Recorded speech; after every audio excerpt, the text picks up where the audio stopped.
नमस्कार अनि स्वागत छ तपाईले आजको हाम्रो अर्को नयाँ भिडियोमा। आज हामी तपाईको लागि एनएबी कक्षा 12 सँग सम्बन्धित सूचना लिएर आएको छौं।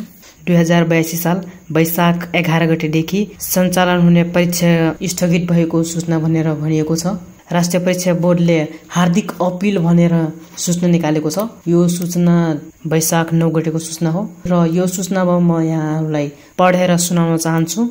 यसमा भनेको छ, राष्ट्रिय परीक्षा बोर्डद्वारा मिति 2082 साल वैशाख 11 गतेदेखि 24 गतेसम्म माध्यमिक शिक्षा उत्तीर्ण परीक्षा कक्षा 12 सञ्चालन हुने गरी परीक्षा समय तालिका सार्वजनिक गरिएको बेहोरा विद्यार्थी, अभिभावक र शिक्षकहरूमा विदितै छ। समयमै परीक्षा सञ्चालन गरी नतिजा प्रकाशन गर्नेतर्फ बोर्ड प्रतिबद्ध रहेको अवस्थामा हाल सिर्जित विशेष परिस्थितिका कारण विद्यार्थीले गरेका अनुरोध, अभिभावकको चिन्ता तथा परीक्षा केन्द्रको व्यवस्था र सञ्चालनमा आउन सक्ने प्राविधिक कठिनाई समेतलाई दृष्टिगत गरी राष्ट्रिय परीक्षा बोर्डबाट 2082 साल वैशाख 11 गतेदेखि सञ्चालन हुने गरी निर्धारण गरिएको माध्यमिक शिक्षा उत्तीर्ण परीक्षा मिति 2082 साल 1 महिना 21 गते बिहान 8 बजेबाट सञ्चालन हुने बेहोरा सम्बन्धित सबैका लागि जानकारी गराइन्छ। परीक्षाको मिति संशोधन गर्दा विद्यार्थी र अभिभावकमा पर्न गएको असुविधा प्रति राष्ट्रिय परीक्षा बोर्ड क्षमा प्रार्थी छ। साथै विद्यार्थीमा परीक्षाको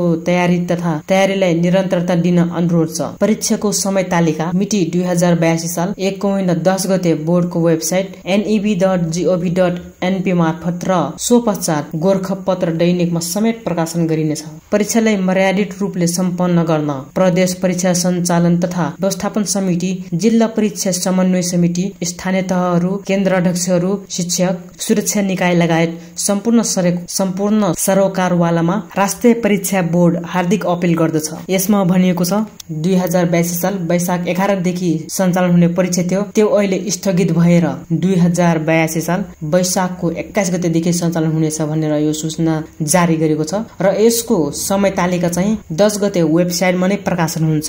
यसको समय तालिका बारे म छुट्टै एउटा भिडियो बनाउने छु र यसै एजुकेशनल इन्फर्मेसन युट्युब च्यानलमा अपलोड गर्नेछु। तपाई हाम्रो च्यानललाई सब्स्क्राइब गर्नुहोला र बेल आइकनलाई प्रेस गर्नुहोला। हस्त, धन्यवाद।